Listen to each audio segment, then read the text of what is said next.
Mastering the using the definite article with organizations and institutions. Hello, language learners.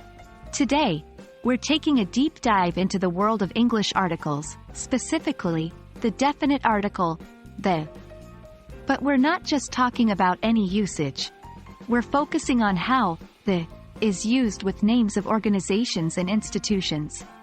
So buckle up, and let's demystify this topic together.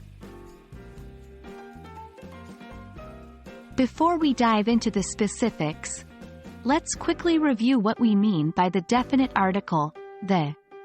In English, the is used to refer to specific or particular nouns. It is the only definite article in English.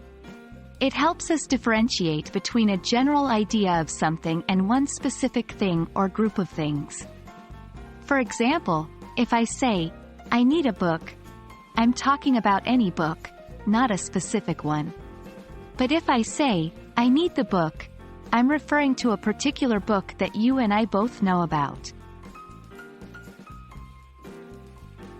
Now, on to the meat of our lesson, using the with names of organizations and institutions.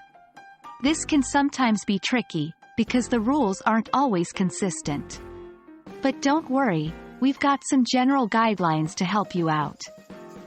As a rule of thumb, if the name of the organization or institution includes a noun that describes what type of organization it is, like university, museum, or hospital, then we usually use the.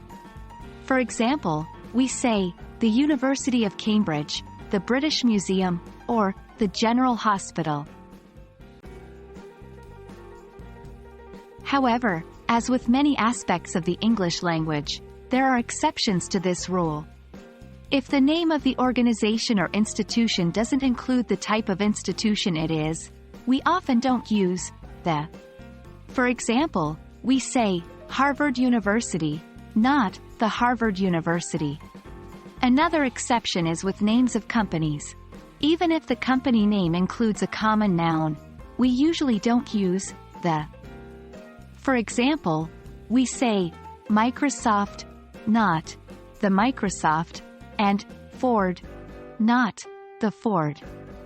Also, we don't usually use the with newspapers, with the notable exception of the Times and the New York Times.